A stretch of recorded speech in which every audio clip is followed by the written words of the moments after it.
मैं माँ भी हूँ, मैं बेटी भी, कोमल भी हूँ, कठोर भी। हजार दर्द झेल लूं, कर्तव्य से मैं ना हटूं। मैं आज की एक नारी हूँ।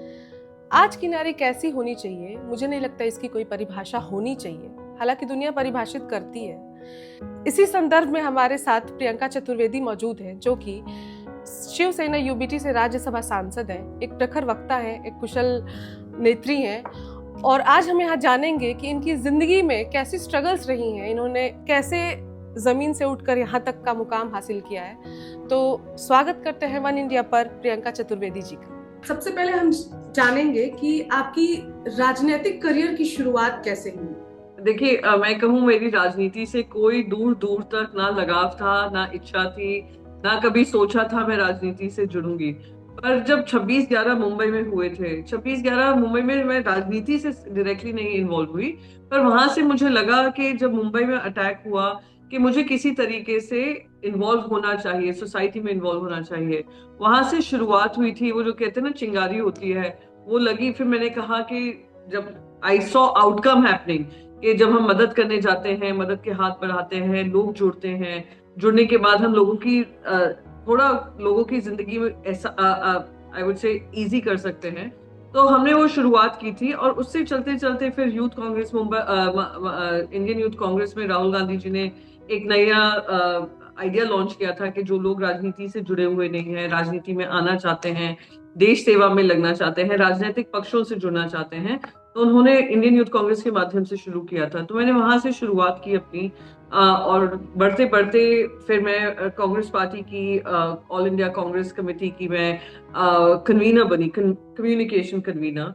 और कुछ कारणवश मुझे पार्टी छोड़नी पड़ी और मैं शिवसेना से जुड़ी। मैं महाराष्ट्र से हूँ, मुंबई से हूँ, तो मुझे लगा कि शिवसेना एक ऐसी पार्टी है जो महाराष्ट्र के अधिकारों की बात करती है, मुंबई वासियों की बात करती है, तो उनसे जुड़ाव हुआ। और फिर होते होते मैं आज राज्यसभा में हूँ। मैम, एज अ वुमेन, ये मेरा पर्सनल क्वेश्चन है कि क्या महिला होने के नाते आपको राजनीति में भेदभाव का सामना करना पड़ा है? देखिए, भेदभाव में बस एक ही चीज है कि जो लोग जजमेंट करते हैं, और ये देश में हर महिला के साथ होता है, वो बचपन से ही बेचारी जजमेंट का शिकार रहती हैं कि वो किस तरीके के कपड़े पहनी हैं, किससे मिल रही हैं, क्यों जोर से हंस रही हैं, क्यों खाना नहीं बनाती हैं, क्यों इस रंग के कपड़े पहनी हैं। तो हर चीज में उन पे टोका टाकी होती है। वैसे ही राजनीति भी एक ऐसी जगह है जो जनता से ही जुड़ी हुई है। तो जो हम समाज में देखते हैं उसका रिफ्लेक्शन हमें राजनीति में भी देखने को मिलता है। और होते होते हमारे संविधान ने तो हमें महिलाओं को जब वोटिंग का अधिकार दिया, जो दूसरे देशों ने उसके लिए लड़ाई लड़नी पड़ी, दूसरे देशों की महिलाओं को उसकी लड़ाई लड़नी पड़ी, हमारे देश ने तो शुरुआत से ही हमारे रिपब्लिक में, कॉन्स्टिट्यूशन में हमें ये राइट दिया, ये भी अधिकार दिया कि अगर वो चुनाव में आना चाहती हैं, राजनीति में आना चाहती हैं, तो उनके साथ कोई भेदभाव नहीं होगा। पर बनते बनते हमने देखा कैसे महिलाओं को राजनीति से दूर किया गया, उसको उनके लिए डिफिकल्ट बनाया गया। उनका पर्सनल कैरेक्टर असैसिनेशन से लेकर उनके लिए डिफिकल्ट कॉन्स्टिट्यूंसीज दे देकर उनको कहीं ना कहीं जो उनको जगह मिलनी चाहिए थी उससे दूर रखा गया, वंचित किया गया। तो personally if you ask me, तो भेदभाव से ज्यादा कि हाँ, भेदभाव में ये भी था कि अरे प्रियंका चुनाव लड़ सकती है कि नहीं, अरे अगर हम टिकट भी दे दें ये जीत सकती है कि नहीं, अगर हमने प्रियंका को ये जिम्मेदारी दे दी वो प्रियंका निभा पाएगी कि नहीं। और हर चीज में अरे प्रियंका तुम्हें इतना ऑलरेडी दे दिया है, तुम्हें कितना और चाहिए। अगर यही सेम एम्बिशन आदमियों के हो सकते हैं और वो उनको एम्बिशंस कहा जाता है, अग्रेसिव कहा जाता है, लीडरशिप स्किल बताई जाती हैं, वो महिलाओं के लिए बता दिया जाता है कि अपॉर्चुनिस्टिक है। ये मैंने उसका भेदभाव जरूर देखा। ये भी भेदभाव देखा कि कहाँ मेरे ऊपर जजमेंट हो जाते हैं, कैरेक्टर असैसिनेशन हो जाता है, हर तरीके की बातें कही जाती हैं, तो वो भी मैंने देखा है। तो बट आई ऑल्सो बिलीव कि अगर हम लोग अपनी संघर्ष जो हम कर रहे हैं, वो लड़ाई अगर बीच में छोड़ दें, तो लाखों महिलाएं, जो हजारों महिलाएं ये सपना देखती हैं कि हमें राजनीति से जुड़ना है या देश सेवा करनी है, हम कहीं ना कहीं हम उनको फेल कर रहे हैं। इसलिए मैं अपने काम पर लगी रही। गालियां आती हैं, लोग अनाप शनाप बोलते हैं, पर मैं अपने काम से क्योंकि काम से लगाव है, देश के लिए प्रेम है, इसलिए मैं इसके लिए मैं कहती हूँ मैं कार्यरत रहती हूँ। देश से प्रेम और काम से लगाव, ये टर्म महिलाओं के मुंह से मुझे पर्सनली सुनकर बहुत अच्छा लगता है, क्योंकि हम सुनते आ रहे हैं कि तुम चांद पर जाओ लेकिन पहले घर का काम करके जाओ। तो मैं घर पे भी आऊंगी। आप दो बच्चों की माँ हैं, तो आपको घर और करियर संभालने में किन चुनौतियों का सामना करना पड़ता है अभी करंट सिनेरियो में? बच्चे डिमांड करते होंगे कि माँ वक्त नहीं दे पाती हैं। अब तो मेरे बच्चे बड़े हो गए हैं, अगर वो डिमांड करने लग जाएंगे तो मैं उनसे नाराज हो जाऊंगी। पर हाँ, जब मैंने अपनी राजनीति की शुरुआत की थी तब बच्चे छोटे थे। मेरी बेटी सिर्फ 2 साल की थी और मैं दिल्ली आना जाना बहुत रहता था, बहुत कम समय उनके साथ बिता पाती थी। तो शुरू में डेफिनेटली चैलेंजेस आए, जहाँ उसका एनुअल डे होता था या उसकी पीटीएम होती थी। मुझे नहीं याद पड़ता अपनी बेटी के कोई पीटीएम में मैं गई होंगी। यूजुअली मेरे हस्बैंड उसको अटेंड करते थे, बेटी हमेशा मुझसे नाराज रहती थी इस बात को लेकर। बेटा जो है बड़ा है, तो बेटा उस समय पे वो चैलेंजेस समझ रहा था कि मम्मी का जो जॉब है वो थोड़ा मुंबई के बाहर है। तो वो रहे हैं, वो कठिनाई रही है। बहुत सारे ऐसे हैं कि डिसीजंस लेने पड़ते हैं, कि जैसे ही हम कुछ प्लान बनाते थे अपनी बेटी के साथ, वैसे ही कुछ काम आ जाता था जिसकी वजह से मुझे ट्रैवल करना पड़ता था। तो बहुत मायूस हो जाती थी, निराश होती थी, कभी कभी मुझसे नाराज भी होती थी मुझसे। पर हाँ, वो पढ़ाव अब शायद जिंदगी का, अब वो निकल चुका है। अब दोनों बच्चे समझते हैं कि मेरी जिम्मेदारियां जब परिवार को लेकर है, उतनी ही जिम्मेदारी एक बड़ा परिवार जो मेरे देश का परिवार है उसके लिए भी है, महाराष्ट्र का परिवार है उनके लिए भी है, मुंबई का परिवार है उनके लिए भी है। So they are a lot more understanding. दोनों थैंकफुली काफी इंडिपेंडेंट हैं और अपनी अपनी लाइफ मैनेज कर पाते हैं। Nice. As a prominent women in Indian politics, active politics, आप किसे शुरू से अगर बात करी जाए, सुचेता कृपलानी, सरोजनी नायडू, बहुत सारी महान नेत्रियां रही हैं, राजनेत्रियां हमारे देश में। आप अभी के प्रभाव में अगर देखें तो महिलाओं की जो इन्वॉल्वमेंट है वो बहुत कम है in comparison to male. Society is male dominated itself. तो आप क्या देखते हैं कि आपको लगता है कि सिर्फ कुछ रिजर्वेशन या 1/3 parliament reservation, you are aware of all the things, तो क्या कुछ रिजर्वेशन आ जाने से महिलाओं का जो एक्टिव पॉलिटिक्स में पार्टिसिपेशन है वो बढ़ जाएगा, और अगर नहीं तो फिर ये कैसे बढ़ेगा? नहीं, मैं बिल्कुल मानती हूँ कि जो चीजें हमें संविधान ने दी थी उससे अगर वंचित किया गया तो रिजर्वेशन एक अच्छा माध्यम है जिसके माध्यम से महिलाओं की भागीदारी बढ़ेगी। पर मैं चाह रही थी, जो रिजर्वेशन की लड़ाई हम लड़ रहे थे, कि जो करंट पार्लियामेंट्री सिस्टम है, जो करंट असेंबलीज हैं, उसमें 33% इमीडिएटली लागू हो जाना चाहिए। वही जब पंचायत चुनाव हुए थे, लोकल बॉडीज के हुए थे, वो इमीडिएटली नेक्स्ट इलेक्शन से लागू हो गए थे। तो जब ये ऐतिहासिक बिल पास हुआ अभी पिछले साल लोकसभा राज्यसभा में, और पूरा, मैं मानती हूँ फर्स्ट टाइम एवर होगा, हिस्ट्री में रिकॉर्ड किया जाएगा, 2 लोगों के सिवा पूरे पार्लियामेंट ने उसको सर्वसहमति से उसको पास किया था। पर दुख बस ये हुआ कि वो अब उसको जोड़ दिया गया डीलिमिटेशन से, यानी जब 540 सीट से बढ़कर 800 सीट होंगी या 750 सीट होंगी, जो होगी पॉपुलेशन के आधार पे, जो नई कॉन्स्टिट्यूंसीज बनेंगी, उसमें 33% रिजर्वेशन लागू करेंगे। तो उसमें 2 दिक्कतें हैं। पहले तो सेंसस शुरू ही नहीं हुआ है। अगर 2029 से उसको लागू करना है, सेंसस का तो पूरा प्रोसेस शुरू ही नहीं किया, जो इतना 2021 में होना था अभी तक पेंडिंग है। दूसरा, डीलिमिटेशन से लिंक किया है, और डीलिमिटेशन के बाद जो डीलिमिटेशन फ्रीज किया गया था वो अब अगले साल वो खत्म होने वाला है। उसकी ऑलरेडी लड़ाई चल चुकी है। आप देख रहे हैं डीएमके उसके बारे में बोल रही है, कर्नाटका बोल रहा है, आंध्र प्रदेश बोल रहा है, तेलंगाना बोल रहे हैं। तो वो लड़ाई एक सुप्रीम कोर्ट तक जाने वाली है, ये भी पता है। तो डीलिमिटेशन से उसको लिंक कर कर महिलाओं की भागीदारी बढ़ पाएगी कि नहीं, इम्प्लीमेंट हो पाएगा कि नहीं, मुझे कहीं ना कहीं उसको लेकर संदेह होता है। क्योंकि आई गिव अनदर एग्जांपल, अभी हाल ही में महाराष्ट्र के चुनाव हुए, दिल्ली के चुनाव हुए, बाकी झारखंड का चुनाव हुआ। वहां पे भी अगर 33% रिजर्वेशन कर लेट्स से लागू 2029 से होना है, पर असेंबली में आप शुरुआत कर सकते थे, पर नहीं किया है। तो ये ही बस एक दुख है कि अगर हम बात करते हैं महिला भागीदारी की, रिजर्वेशन आपने एक प्रावधान बनाया है पर उसको लागू नहीं किया गया है, तो ऐसे महिलाओं में कॉन्फिडेंस कैसे बढ़ेगा? एक तो उनपे कॉन्फिडेंस जताने में ही कुछ लोग हैं जो मुखिया बने बैठे बैठे हैं हर पक्ष के, जो टांग अड़ाने का काम करते हैं। But I am still very hopeful. I always think of the positive, glass half full देखती हूँ रादर देन हाफ एम्प्टी।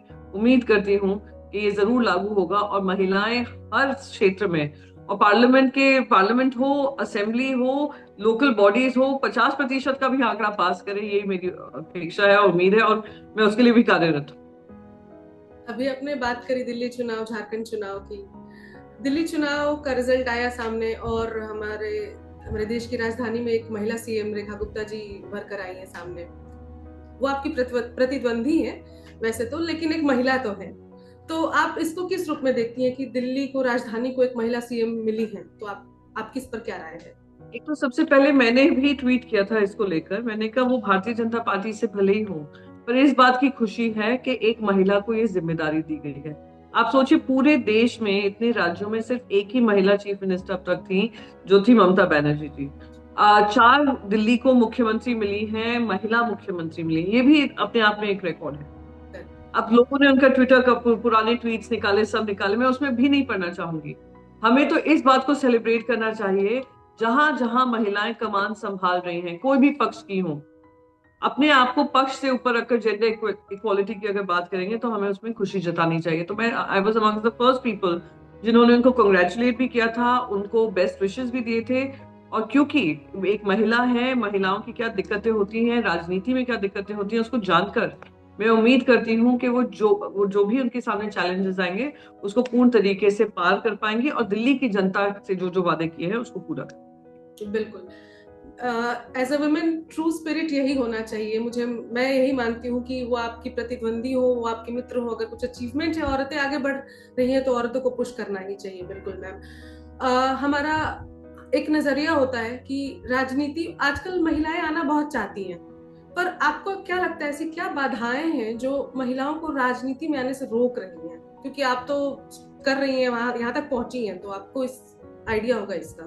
देखिए, सबसे ज्यादा चीजें हैं, और सबसे पहले मैं हर मंच पे जाकर जब मैं महिलाओं से संपर्क करती हूँ, और मैं हर तरीके से जहां पे भी मुझे इनविटेशन आता है कि महिलाओं से संवाद करना है, मैं कभी उसको मना नहीं करती हूँ। पर मैं उनको हमेशा एक ही चीज जाकर कहती हूँ कि आप अपने आप को अंडर कॉन्फिडेंट महसूस ना करें। आप अपने आप में कॉन्फिडेंस रखें, अपने आप पे भरोसा रखें कि अगर बाकी सब संभाल सकते हैं, आप हर चीज संभाल सकती हैं, जो जिम्मेदारी आपको जिंदगी में मिली आप वो संभाल सकती हैं, तो देश की दी हुई एक हिस्से की कमान आप क्यों नहीं संभाल सकती हैं? या राजनीति में अपने पक्ष में अपनी भूमिका क्यों नहीं तय कर सकती हैं? तो मैं उनको हमेशा पहले तो ये कॉन्फिडेंस देती हूँ। दूसरा, उनमें जो चैलेंज है, यस उनके लिए चैलेंजेस हैं, जैसे अगर उनको पार्टी पक्ष में कोई ऑर्गेनाइजेशनल रोल चाहिए होता है तो उसमें आनाकानी होती है। फिर जो टिकट डिस्ट्रीब्यूशन होता है उसमें आनाकानी होती है। फिर उनको लगातार अपने आप का कमिटमेंट प्रूव करते रहना पड़ता है, वो अलग दिक्कतें होती हैं। The other mental stress that they go through is the public judgment and sometimes character assassination. Many times it comes from within the party also. ये भी बता दूं, ये भी दिक्कतें आती हैं। तो ये सारी चीजों को वो मन बनाकर आए कि हम सब जानते हैं क्या है इसमें चैलेंज, पर हम कॉन्फिडेंट हैं कि हम इसको पार कर पाएंगे। तो ये मैं हमेशा उनसे कहती हूँ। और मैंने खुद ने एक कार्यक्रम शुरू किया था महिलाओं के लिए। और एक और चुनौती आती है राजनीतिक पक्षों के साथ। राजनीतिक पक्ष जब महिला कैंडिडेट्स ढूंढते हैं, सक्षम महिला कैंडिडेट्स, कहीं ना कहीं वहां पे कमी पाई जाती है कि they are not prepared, they are not confident. And the most important thing, जो फाइनेंशियल चैलेंजेस होते हैं, एक महिला अपने घर में जाकर एक्सप्लेन करेगी कि मैं अपना करियर छोड़ दिया है, फाइनेंशियल करियर छोड़कर मैं इसमें लगी हूँ, तो हर फैमिली पूछती है इसमें तुम्हारा फ्यूचर क्या? तो वो महिला वहीं पर कहीं ना कहीं कमजोर पड़ जाती है कि मैं अपने परिवार को क्या जवाब दूं। तो ये भी एक मैं और हर महिला से कहती हूँ, अपने मन में एक टाइमलाइन बना लीजिए और अपने परिवार को वो टाइमलाइन बताइए कि इस टाइमलाइन में अगर नहीं होता है, जो मैंने खुद ने किया, मैंने कहा अगर इस टाइमलाइन में मैं पार्लियामेंट नहीं पहुंचती हूँ तो मैं राजनीति से थोड़ा मैं स्टेप बैक करूंगी और बाकी सारी जिम्मेदारियां देखूंगी, जो मेरा बिजनेस था जो मैंने होल्ड पे रखा था। पर यही है कि एक आप टाइमलाइन डिसाइड करिए, कमिटमेंट डिसाइड करिए, कॉन्फिडेंट रहिए, तो जगह बनती है। मैंने भी एक प्रोग्राम शुरू किया था जहां महिलाओं को मैं पॉलिसी और पॉलिटिक्स के लिए उनको ट्रेन कर रही थी, जैसे वो कॉन्फिडेंटली अगर पॉलिटिक्स में नहीं जाना चाहें तो एक कॉन्फिडेंट इंडियन सिटीजन बने जो पॉलिटिकल कम्युनिकेशन में भागीदारी ले सकते। एज अ मॉडर्न वुमेन, मुझे लगता है कि वुमेन के ऊपर ये जो मॉडर्न का टैग है, इसको बहुत ही नेगेटिव वे में लिया जाता है। I have seen your Instagram, आपके बायो में ही लिखा हुआ है साड़ी लवर, एंड आपको साड़ीज पसंद है, आप मॉडर्न भी हैं और ट्रेडिशनल भी हैं। तो आप ये मॉडर्न और ट्रेडिशनल वुमेन को कैसे बैलेंस करके चलती हैं? मैं चाहूंगी कि आप इस दुनिया की औरतों को ये समझाएं। आई थिंक मॉडर्न क्या होता है? मॉडर्न बस यही होता है कि आप अपना कॉन्फिडेंस देश के सामने रख सकते हैं, आप अपने कम्युनिटीज में रख सकती हैं, अपने समाज में रख सकती हैं। आई डोंट बिलीव कि अगर मेरे हाथ में जो एक एक एक नैरेटिव बनाया हुआ है महिलाओं के बारे में, वो वही होगी जो एकदम वैम्प बनी होगी, जो रात को पार्टी करती होंगी, जो दिन में she has multiple relationships. It's not. I think television has a big role to play in how they perceive modern women. Modern women can be someone who is confident. वो अपनी जगह जानती हैं समाज में क्या है. वो सक्षम है कि अगर कोई उनके ऊपर कुछ हस्तक्षेप करे उसकी लड़ाई वो लड़ सके. और जो पहनावा हो उनका, जो रहन सहन हो, वो कन्फाइंड विद जो सोसाइटी है उसको ध्यान में रखकर करें. ये मेरा बिलीफ है. मैं इसके लिए ट्रोल हो सकती हूँ कि अरे तुम्हारा फिर भी कल्चरल माइंडसेट है, पुराना माइंडसेट है. वो भी ठीक है. I like to balance it. I am proud of my sanskriti. I am proud of my culture. I am proud of being an Indian, proud of being an Indian woman. So I can appreciate every aspect of my being an Indian as well as adopting to some areas जहाँ पे मैं so called modernity लाती हूँ. So that is your sense of confidence कि I'm deeply rooted in my culture and my ethos. पर साथ ही साथ अगर मुझे दुनिया भर में संवाद करना है तो मैं उनके भी कल्चर और ethos का थोड़ा अडॉप्ट कर मैं अपना कॉन्फिडेंस और कॉन्फिडेंटली देश का जो मान सम्मान है उसको सामने रख सकती हूँ. आप एक पॉलिटिशियन हैं, एक्टिव पॉलिटिशियन इन वुमेन ग्रुप. तो फ्रॉम हिस्ट्री टू नाउ आप किसको अपना इंस्पिरेशन मानती हैं? किस फीमेल पॉलिटिशियन को आप अपना इंस्पिरेशन मानती हैं? बिफोर फीमेल पॉलिटिशियन मैं रानी लक्ष्मीबाई जी को मैं उनसे काफी इंस्पायर होती थी. मैं बहुत हर बार कोई पोइट्री गाया करती थी. खूब लड़ी मर्दानी थी वो तो, झांसी वाली रानी थी. तो मुझे उनसे बड़ी इंस्पिरेशन मिलती थी कि अगर वो लड़ सकती हैं, वो अकेले अपने बच्चे को पीठ पे रखकर उन्होंने अंग्रेजों से लड़ाई लड़ी है, तो हम तो आज ऐसी जिंदगी जी रहे हैं जहाँ पे खुल के सांस ले सकते हैं, किसी के गुलाम नहीं है. हम अपने भारत में रह रहे हैं, तो हम वो कॉन्फिडेंस हमें भी मैंने वो देखा. हमारे टाइम पे टेलीविजन पे ऐसे धारावाहिक आते थे, दूरदर्शन ही एक चैनल था, ऐसे धारावाहिक आते थे जो विमेन इमेंसिपेशन की बात करते थे, विमेन एम्पावरमेंट की बात करते थे. जहाँ रजनी जी एक थी, एक तरफ उड़ान जैसा एक प्रोग्राम था जहाँ पे महिलाओं को एक बड़ा सपना, एक बड़ा कैनवस दिखाते थे. आपको सबने सीरियल्स की बात करी, मुझे इससे ये तो समझ में आया कि आप कनेक्टेड हैं टीवी सीरियल से. आप खाली समय में क्या करना पसंद करती हैं? मूवीज देखती हैं, बुक्स पढ़ती हैं? मैं आपको एक बहुत अपनी बोरिंग चीज बताऊंगी. मैं बुक्स बहुत पढ़ती हूँ.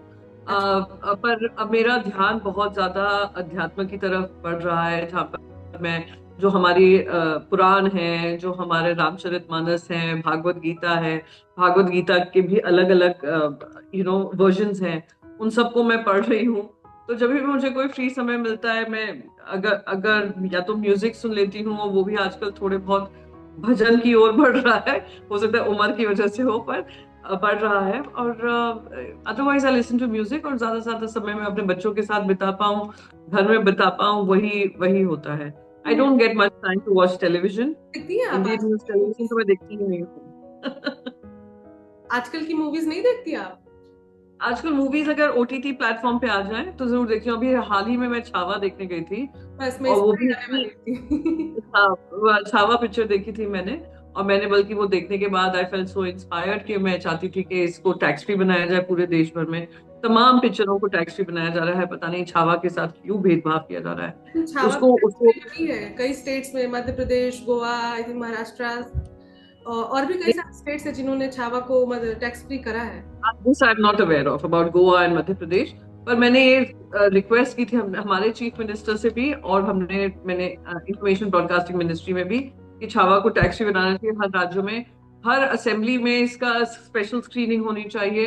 पार्लियामेंट में इसकी स्पेशल स्क्रीनिंग होनी चाहिए पार्लियामेंटेरियंस के लिए. क्योंकि हमारे देश का जो धरोहर है, हमारा इतिहास है, अगर हम और जनता के बीच में पहले हम सीखें, हम जाने, हम देखें, और जनता के बीच में लेकर अपने आप पे गर्व महसूस करें कि हमने सारी लड़ाई सक्षमता से लड़ी है, तो ये बहुत ही अच्छा होगा. तो हाँ, छावा जरूर थी जो मैंने छत्रपति शिवाजी महाराज जयंती के दिन हमने देखी थी. स्पेशल स्क्रीनिंग शिवसेना ने ही रखी थी, और I was quite inspired by it. तो मुझे लगता है कि मूवीज देखती हैं आप, गाने सुनती हैं आप, राजनीति करती हैं आप. मॉडर्न वुमेन ऐसी ही होनी चाहिए जो एक ट्रेडिशन और Indian woman, modern, conventional, Orthodox, जो भी आप कहिए, इज द इंडियन वुमन. सो आप स्पिरिचुअल हैं, स्पिरिचुअलिटी का एक बहुत बड़ा सेमिनार कह सकते हैं अभी खत्म हुआ है, महाकुंभ। तो इस पर क्या आप गई थी? जी बिल्कुल, मैं वहाँ पे 3 दिन थी बकायदा, और वहाँ से भी आई फेल्ट वेरी इंस्पायर्ड कि जिस तरीके से पूरा आई मीन देश के जो श्रद्धालु थे वहाँ पे एकत्रित हुए थे, जो वहाँ पे भाव था, वो भाव मैं नहीं मानती हूँ मैंने कभी देखा होगा कि सभी श्रद्धालु एक ही जगह पे एकत्रित होकर अपने विश्वास, अपने धर्म को सेलिब्रेट कर रहे थे।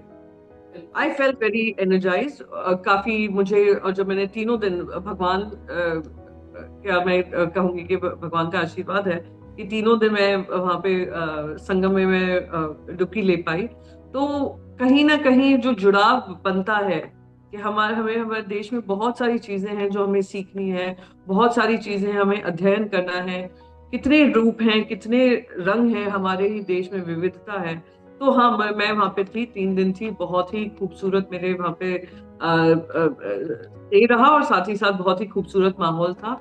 और not so political but still political, आपकी पार्टी जो है इंडिया गठबंधन का भी हिस्सा है, तो आपको पता है कि मैं कहाँ आ रही हूँ, क्योंकि बहुत लोगों ने बॉयकॉट करा, बॉयकॉट इन द सेंस की खामियां निकाली कुंभ की कि ये भगदड़ मचा, या वो मौत का कुंभ हो गया, या बहुत सारी ऐसी बातें कही गई। आपके मुंह से मुझे कुंभ के बारे में पॉजिटिव सुन के अच्छा लगा।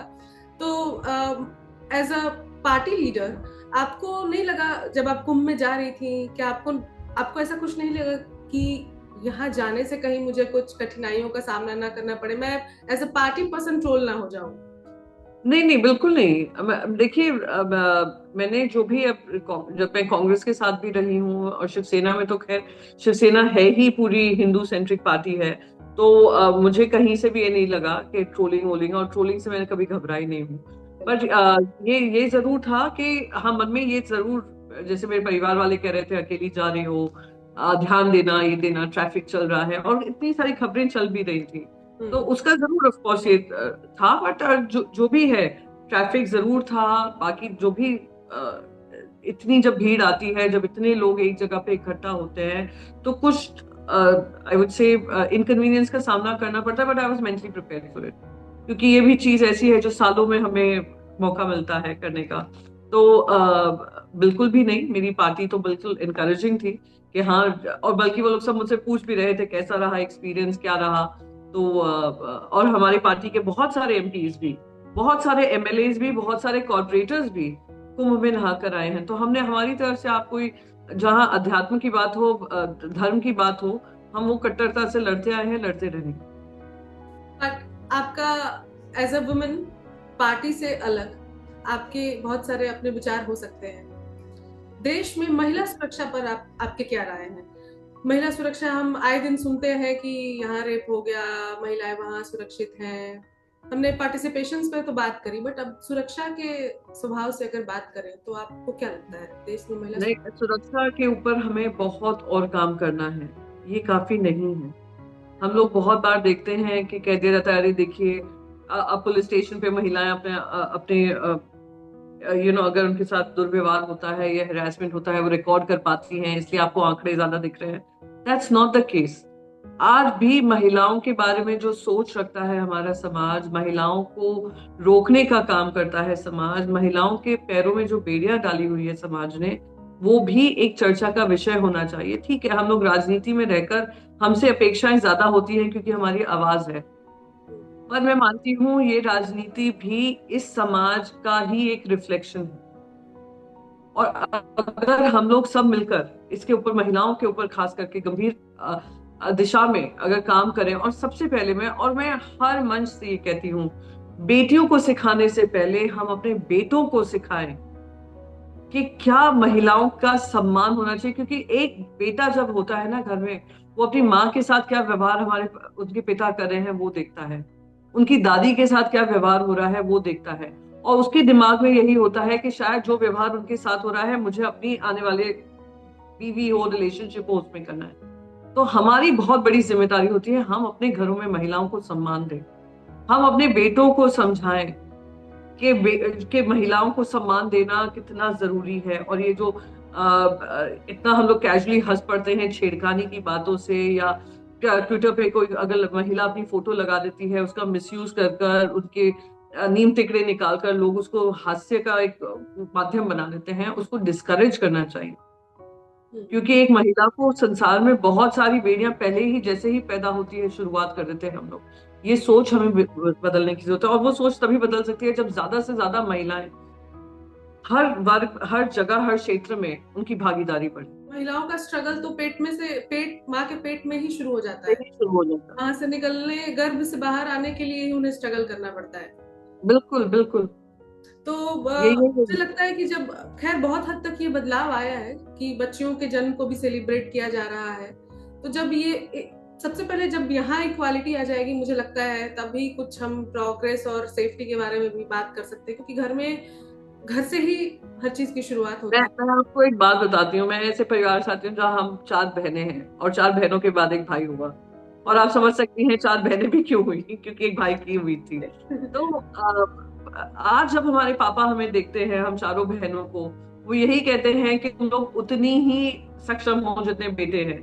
और जब प्रेमानंद महाराज, जैसे अगर आपने कभी प्रेमानंद महाराज जी को सुना होगा, प्रेमानंद महाराज जी कहते हैं क्योंकि आपके कर्म इतने अच्छे हुए कि आज आपको बेटी हुई है, कोई और कर्ज आगे वाली पीढ़ी को नहीं भुगतना पड़ेगा। जब वो अपने मंचों से ऐसी बात करते हैं तो मैं मानती हूँ कि महिलाओं का आत्मसम्मान और बढ़ता है। और वो परिवार जो ऐसे महाराज संतों की अच्छी बातें सुनते हैं, वो अपने घरों में भी उसको चेंज करेंगे। तो यस, उनकी लड़ाई पेट से शुरू होती है और शायद अंत तक वो लड़ाई लड़ती रहती हैं, पर आज भगवान ने हमें इतना सक्षम किया है कि हम वो लड़ाई लड़ पाते हैं। आपके इस बात से मैं खुद भी रिलेट कर सकती हूँ। मैं भी 4 बहनें हूँ, मेरी भी 3 और मेरे 3 और बहनें हैं। और हमारा भी यही है कि एक भाई के ही इंतजार में हम 4 आई, लेकिन भाई हम ही है जो है। तो मुझे लगता है कि जहाँ 4 बेटियां होती है ना, उस घर में एम्पावरमेंट ज्यादा आती है औरतों में। मैं आपको देख रही हूँ और खुद को भी देख रही हूँ। Totally totally. विमेन एम्पावरमेंट से मुझे एक सेंसिटिव सवाल अभी चल रहा है सोसाइटी में, वो भी सामने आ रही है कि आपने सुना होगा हाल ही में बहुत सारे मेल सुसाइड के केसेस आए हैं। एक अतुल सुभाष थे, मतलब आईटी सेक्टर से, और अभी मानव करके भी एक इंसान थे, उन्होंने भी सुसाइड कर लिया। लेकिन इस पे बहुत बातें होने लगी कि औरतें जो है अपने लॉज का गलत इस्तेमाल कर रही हैं, और जिसकी वजह से मेल प्रताड़ित हो रहे हैं। ये नंबर्स भी हैं, लेकिन अगर कंपेयर की जाए आज के डेट पे भी औरतों के साथ जो हिंसा होती है वो बहुत ज्यादा है। लेकिन वो सामने क्या होता है ना मैम, सोसाइटी को आदत हो गई है ये सुनने कि अब तो हाँ औरत है, उसके साथ ये हो गया, उसके साथ वो हो गया। मर्दों के की चीजें सामने आ रही है तो इसको ज्यादा हाईलाइट भी हो रही है। तो इस पे आपकी क्या राय है? मतलब क्या औरतें सच में अपने लॉज को गलत इस्तेमाल कर रही हैं, या हो रहा है दोनों चीज उनको ज्यादा हाईलाइट किया जा रहा है? देखिए, सबसे पहले जो अतुल सुभाष के साथ हुआ, मेरी उनके परिवार के साथ सारी की सारी संवेदनाएं हैं। और मैं चाहती हूँ, जैसे मैं महिलाओं के न्याय की लड़ाई लड़ती हूँ, वैसे ही इनको, अगर उनके साथ गलत हुआ है, किसी महिला ने गलत किया है, उनको न्याय मिलना चाहिए। और साथ ही साथ जो अभी मानव जी का केस आया है, मानव जी की वाइफ का भी वर्जन आया है, तो ये हम वही उसी ट्रैप में फंस रहे हैं कि हम जजमेंट पहले करते हैं, कोर्ट के डिसीजंस बाद में आते हैं। पर again, let's say face value के वही है, 2 महिलाओं का किस्सा सामने आया है, और वो 2 महिलाओं ने लॉज का मिसयूज किया या उनको इतना मेंटल हेल्थ इशू दिया जिस वजह से उनको ये कदम उठाना पड़ा जहां उन्होंने अपनी जिंदगी ले ली। आप उसका परसेंटेज देखेंगे, और आप इंडिया में जो सबसे ज्यादा सुसाइड रेट है आफ्टर फार्मर्स, हाउस वाइफ्स का है, आप वो आंकड़ा देखेंगे तो आप उसी में समझ जाएंगे कि हम लोग का ये जो कॉन्वर्जेशन हो रहा है वो बहुत ही कंफ्यूज कॉन्वर्जेशन है।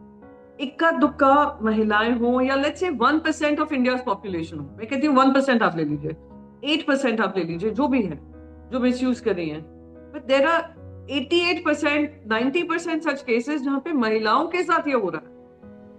प्लीज अंडरस्टैंड, महिलाओं को एज अ पावर टूल भी इस्तेमाल करते हैं कि हम अपना पावर इन पे दिखाएंगे तो हम वह मैसेज दे सकते हैं अपने घरों में, अपने देशों में, अपने समाजों में, अपने जो भी है। तो ये कंफ्यूज डिबेट नहीं करनी है कि अरे क्योंकि ऐसे 2 हाईलाइट हुए हैं तो यानी महिलाएं सारी की सारी ऐसी हैं जो सफर नहीं करती हैं, दूसरों को सफर कराती हैं। ये बहुत ही गलत नैरेटिव होगा। I will continue to fight for such causes also, जहाँ पे पुरुषों के साथ गलत हुआ है उनको अधिकार मिलना चाहिए, उनको न्याय मिलना चाहिए। पर उसको ये कंफ्यूजन करना कि नहीं अब तो औरतों पे कुछ हो ही नहीं रहा है, औरत भी उतने ही हैं जितने पुरुष हैं, तो एक पुरुष प्रधान देश में ये महिलाओं के एम्पावरमेंट के लिए हानिकारक, गलत गलत होता है। गलत गलत होता है। पुरुष के साथ तो महिला के साथ तो हाँ, अभी कुछ केसेस आ रही हैं, वो अगर महिला गलत है तो वो भी गलत है, पुरुष गलत है तो गलत है। यहाँ बैलेंस होना चाहिए यहाँ भी। और आप ये नहीं कह सकते अरे इस लॉ को आप हटा दीजिए क्योंकि महिलाएं दुरुपयोग कर रही हैं। पर 80% से ज्यादा महिलाएं तो उसका इस्तेमाल करके अपने आप को सक्षम महसूस कर रही हैं कि उनको न्याय मिलेगा। बिल्कुल। तो ये जो हाईलाइट कर ये जो बिल्कुल लड़ाई लड़ो, मैं कोई वहां पे ये नहीं करी, पर ये कहना कि नहीं सारे लॉज ही हटा दो और ये सेक्शंस हटा दो, this will be a huge disservice to जो भी हमने लड़ाई अब तक लड़ी है महिलाओं के लिए, वो बड़ा डिससर्विस होगा कि अगर हम दूसरे डायरेक्शन में निकल पड़े तो। महिलाओं की बात हो रही है, खैर आपने बताया कि हाल में आपने सिर्फ अभी छावा फिल्म ही देखी है, तो अभी एक मिसेस करके फिल्म आई थी सान्या मल्होत्रा जी का, तो उसको आप उसके बारे में कुछ कहीं ट्रेलर वगैरह कुछ आपने देखा है उस फिल्म का? नहीं, मैंने ट्विटर पे बहुत उसके बारे में बातचीत सुनी थी और मैंने ट्रेलर बस देखा था कि वो किचन से संबंधित है और उनकी फैमिली से उनको ताने पड़ रहे हैं, और बाकी मैंने पिक्चर नहीं देखी है। सो आई डोंट वांट टू जज द मूवी और say anything about the movie till I don't see it. और अगेन क्योंकि मैंने देखी नहीं है, मैं ओटीटी पे उसके आने का इंतजार करूंगी, तो जब आएगी मैं then I will give you my opinion on the movie. Movie OTT पे है, आप जरूर देखिएगा, और अच्छा। इन फ्यूचर अगर कभी आपसे बात होगी तो फिर अगली बार हम मिसेस मूवी पे बात करेंगे। वैसे मैं इस मिसेस मूवी को लाने का जो संदर्भ था मेरा, आजकल फेसबुक पे मीम्स या सोशल मीडिया साइट्स पे मीम्स बना रहे हैं कि दो लोगों का खाना पकाने में से पहाड़ टूट रहा था। उस मूवी में यही दिखाया गया है कि वो एक हाउसवाइफ बन के रह गई है, लेकिन उसके इन लॉज उसको बहुत माइन्यूटली उसको कंट्रोल करते हैं कि अगर बिरयानी पका रही हो तो कुकर में पका दिया तो वो बिरयानी नहीं पुलाव हो गई, इस और ये टाइप। बहुत सारे घरों में होता है। लेट्स बी ऑनेस्ट, मैं अब अपने घर में ये मेरे साथ भी है, मैं किचन में जाती नहीं हूँ ज्यादा, पर हाँ कभी कभी होता है कि खाने को लेकर कि अरे प्रियंका, आई मीन ससुराल से ताला नहीं पड़ता, पर कभी कभी होता है ना कि अरे देखो ये तो किचन में ही नहीं घुसती है, इनको क्या पता। तो ये कह रहे हैं अरे दो लोगों का खाना बनाने में इनको दिक्कत हो रही है, हो सकता है हर महिला एक तरीके की नहीं होती है, बिल्कुल हर महिला की सेंसिटिविटी एक तरीके की नहीं होती है, बिल्कुल जैसे हर पुरुष एक तरीके का नहीं होता है, हर पुरुष वो नहीं होता है डोमिनेंट, ऐसे हर महिला की सेंसिटिविटी अलग है, सेंसिबिलिटी डिफरेंट है, अपब्रिंगिंग अलग है।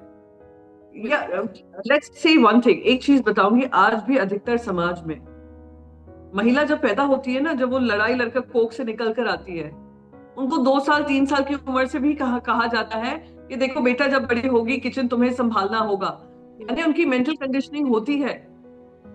किचन की जवाबदेही जब अगर माँ बीमार पड़ती है तो कह दिया जाता है बेटी से कि बेटी तुम देख लो, किचन संभाल लेना, बेटों से नहीं कहा जाता है। तो ये एक मेंटल कंडीशनिंग है। अब हम उसको कहें कि वो देखो इसको क्या दिक्कत हो रही है, हो सकता है उसको दिक्कत हो रही हो, बिल्कुल यू टू डिसाइड, हुआ वी टू डिसाइड।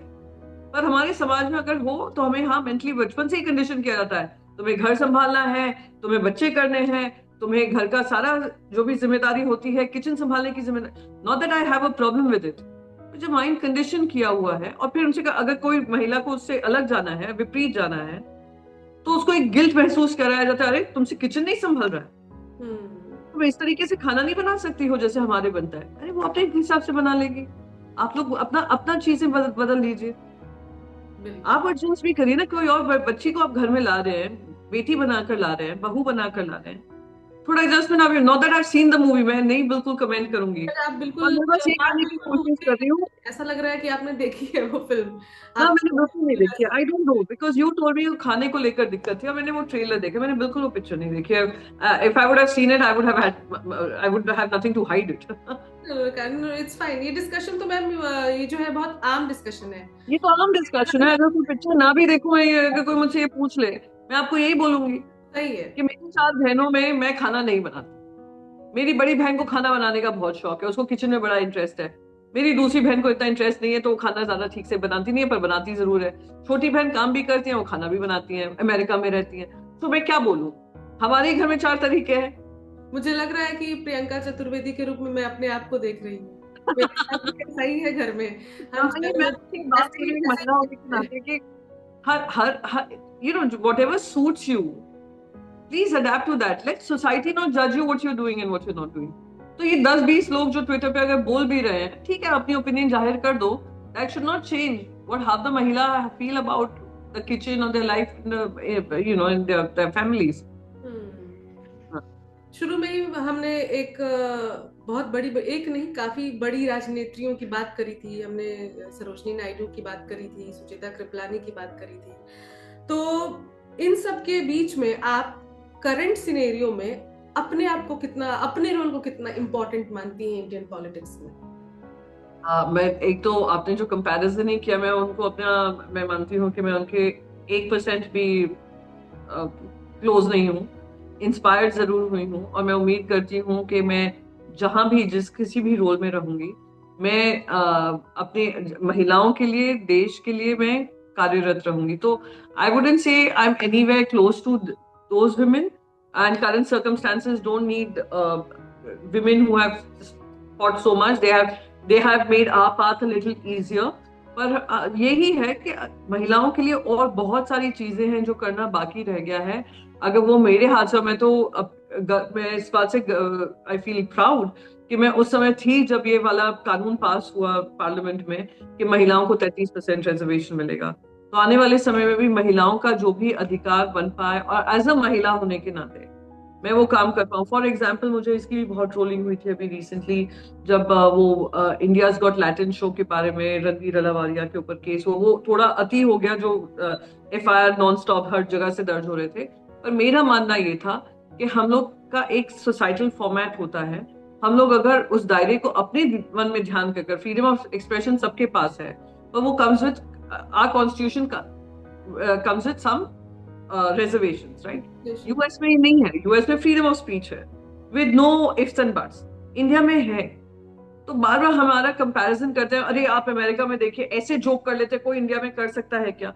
इंडिया में क्योंकि रिजर्वेशंस हैं, हमारा cultural setup is very different, हमारे cultural values are very different from those of other countries. तो थोड़ा हमें भी ये जिम्मेदारी लेने की जरूरत है. तो मुझे उस पर भी कभी कभी लोग कहते हैं कि ओ लोग, प्रियंका वैसे तो फ्रीडम ऑफ स्पीच की वॉरियर बनती है, पर I also know my constitution tells me to be limited in that space. तो कभी कभी I do take up path which may be not much liked by a lot of people, but I do it because it is my responsibility towards the society. हमने बहुत सारी बातें करी हैं. एक छोटा सा रैपिड फायर आपके साथ खेलते हैं, 2-4 क्वेश्चंस का. ओके, तो let's start. If not politics, what would be your career? I would be a writer. Oh, you like writing? I like it. आप क्या लिखना पसंद करती हैं? I like to write about policies and policy issues majorly, and because I read a lot also. So my second path would, and I used to write. मेरे तो columns होते भी थे, वो सब छोड़ दिए मैंने, और I focused on this. And I think अभी मैं कभी life में लिखूंगी, which I'm very sure I will write a book. Will be a fun book of a woman who comes into politics from a totally non-political background, learns through her journey, and reaches wherever she is. So it will be a fun book. It will not be Hi मैं बेचारी. It will be this Bechari has managed to हर पढ़ाव पास कर we've done what we had to do while enjoying my life. One Indian dish you cannot say no to. Vada pav. It's a very Mumbai dish. As a Never say. Vada pav. आज वड़ा पाव खाकर आई हूँ in Delhi. Oh, nice. Tea और coffee? Tea. Favourite film, Bollywood film? Bollywood Dilwale Dulhania Le Jayenge. I don't know आज की generation देखी होगी कि नहीं, but that was like an iconic movie for me. देखी हुई है सारी. ये कुछ आइकॉनिक मूवीज हैं जो सब देखे हैं. दिलवाले दुल्हनिया ले जाएंगे, Shahrukh Khan. Favourite Bollywood actress? Actress. So there used to be Madhuri Dixit, and now it's Deepika Padukone. Oh, nice. Your views on Kangna Ranaut? Kangna Ranaut, all I can say is that some of her comments are something which I don't totally align with. But again, independent woman in her space, वो जो बोलती हैं, वो और अपनी जिंदगी अपने terms and conditions पे जी रही हैं. So she's an independent bold हूँ. Great. A mistake that taught biggest lesson to you. I don't think anything that teaches you is never a mistake. Anything which you can recall and you can say to us. नहीं, I'm actually very no, not really. ऐसा कोई गलती मुझसे हुई नहीं.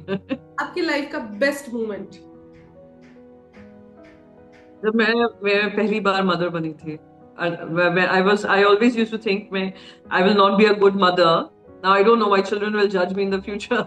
पर जब मैं पहली बार अपने बेटे को देखा था, जब वो हुआ था, तो जो I think that was the most precious moment of my life. As a mother, आप अपने आप को 1 से 10 में कितना नंबर देंगे? मैं तो अपने आप को 10 on 10 दूंगी. बच्चे might disagree. नहीं, I think if I have to give myself a number, 6 on 10. 6, nice. Very diplomatic yet nice. 6, 8 भी नहीं, 6 भी नहीं. ठीक है. और आप एक पॉलिटिशियन के तौर पे आप अपने आप को कितना नंबर देंगी? Okay, 8 on 10. 8 on 10. Then what are the parts which you think आप उसको improve कर सकती है 10 on 10 के लिए? I think क्योंकि अभी बहुत सीखना है. अभी तो राजनीति में हम लोग तो सीख ही रहे हैं. मेरी पॉलिटिकल जर्नी अभी जितनी भी है, जो भी है, उसमें और सीखना है. इसलिए वो जो 2 पॉइंट्स मैंने रखे हैं, वो इसलिए रखे हैं कि अभी और सीखना बाकी है. आप अपने आप को कहाँ तक पहुंच के आप कभी प्रधानमंत्री बनना चाहेंगी? तो जब तक I think Modi ji is around, कोई भी इसके बारे में सोच नहीं रहा होगा. बीजेपी वाले भी नहीं सोच रहे होंगे. बट नहीं, आई डोंट. मैं मानती हूँ कि भगवान ने मेरी तकदीर में जो लिखा है वो मुझे निश्चित मिलेगा. और मैं इस सेवा से काम करती हूँ, इस भाव से काम करती हूँ कि जो भी मेहनत है, अगर किसी 2 लोगों की भी जिंदगी बदल रही है तो मेरी जिंदगी कामयाब है. और मैं इसी को अपना I think this is my only standard of judging my self. ऐसे कर्म करो कि आने वाले समय में कोई ये उंगली उठाकर ना कह सके कि प्रियंका तुम्हारे हाथों से ये गलत हुआ या तुम्हारे विचारों से ये गलत हुआ. Something we are coming to an end. तो आज आप एक काफी स्ट्रॉन्ग इंडिपेंडेंट वुमन हैं. तो as a strong independent woman आप आज की नारी को क्या सलाह देना चाहेंगे? Not with respect to politics only, life के किसी भी क्षेत्र में, किसी भी करियर में आप क्या सलाह देना चाहेंगे? मैं बस यही कहूंगी, be bold, be confident, and the world awaits your presence. बस because I don't need any lessons to give them. They are themselves very confident. They are themselves very committed to be able to achieve them. Great. बहुत अच्छा लगा आपसे बात करके. Your clarity of thoughts, especially, I loved it. And your stakes, whether it's opposition, whether it's your own party, what are your thoughts? आप इस पे कितनी particular है, ये मुझे अच्छा लगा कि आप बहुत एक पार्टी पॉलिटिक्स में बंध के नहीं है. Your individuality is your individuality, and this is the best a woman should learn. So आपसे बात करके मुझे बहुत अच्छा लगा. और मैं चाहूंगी कि आप ऐसे ही दिन पर दिन औरतों को, हमारी जैसी महिलाओं को, दुनिया की सारी महिलाओं को इंस्पायर करें. और पावरफुल होगा दुनिया को. Keep loving me and keep getting inspired. That is all I see. आप लोग के सबके आशीर्वाद बने रहे बस. नहीं, हमेशा मैं तो खुद को पावरफुल मानती हूँ. मुझे लगता है कि एज अ वुमेन अगर हम घर से निकल के 4 सीढ़ियाँ चढ़ रहे हैं तो हमने जो उन 4 सीढ़ियों पे जो स्ट्रगल किया है उसको हमसे बेहतर कोई डिफाइन नहीं कर सकता. Absolutely. And celebrate each other, most important. तो विमेंस डे, हाँ, तो विमेंस डे पे बात हो रही है हमारी. तो क्या आपको क्या लगता है कि वैसे तो आप विमेंस की बातें बहुत होती हैं, राजनीति भी बहुत होती है, क्या क्या की सेक्टर्स हैं या फैक्टर्स हैं, एरियाज हैं जिनमें महिलाओं के लिए काम किया जा सकता है ज्यादा? अरे बहुत सारी जगह है जहाँ पे महिलाओं का आवाज सुनना जरूरी है. खास करके अभी टेक्नोलॉजी स्पेस में, टेक में आर्टिफिशियल इंटेलिजेंस आ रहा है, तो जो डेटा सेट्स यूज होते हैं काफी मेल जो डेटा आता है उसमें भी काफी we see more of male oriented thoughts than women oriented thoughts. तो एआई में gender representation and gender involvement and gender equity, tech spaces में there are equity, education and health. चलो India is doing well in those parameters. We are seeing more women do post grad, but कैसे उनकी भागीदारी work spaces बढ़ाएं, economic contribution उनका कैसे बढ़ाना चाहिए. How do we help these small entrepreneurs, women entrepreneurs who want to work from home, who wants to start their businesses from home? How do we make loans more accessible to them? Financial inclusion उनका कैसे हो? वो अभी भी वो काफी चीजें हैं जहां पर महिलाओं के लिए हमें काम करना है. There is one level which is our country level. The other is globally. Climate change होता है तो सबसे पहले महिलाओं के साथ दिक्कत होती है. वॉर टाइम में महिलाओं के साथ होती है. अगर हम ग्लोबल रिसेशन होता है तो सबसे पहले महिलाओं को ही भुगतना पड़ता है कि जॉब्स जो जाती हैं पहले महिलाओं की जाती हैं. तो इन सारी चीजों को क्लब कर कर ध्यान में रखकर हमें ये बातचीत करते रहना पड़ेगा. तो women's day is a reminder to every single citizen of the world कि आपका कमिटमेंट है कि जो ये संसार है उसमें 50% हमारी भागीदारी है, उतना हमारा इन्वॉल्वमेंट होना चाहिए, उतना हमारा पॉलिसी मेकिंग स्पेसेस में जगह होनी चाहिए. बिल्कुल, बहुत अच्छी बात कही आपने. और इसी के साथ हम अब एक अंतिम पड़ाव पर पहुंच चुके हैं. आपसे बात करके बहुत अच्छा लगा और फिर जल्दी मिलेंगे, आगे बहुत सारी बातें करेंगे. Thank you so much. Thank you. It was lovely talking to you all. See you.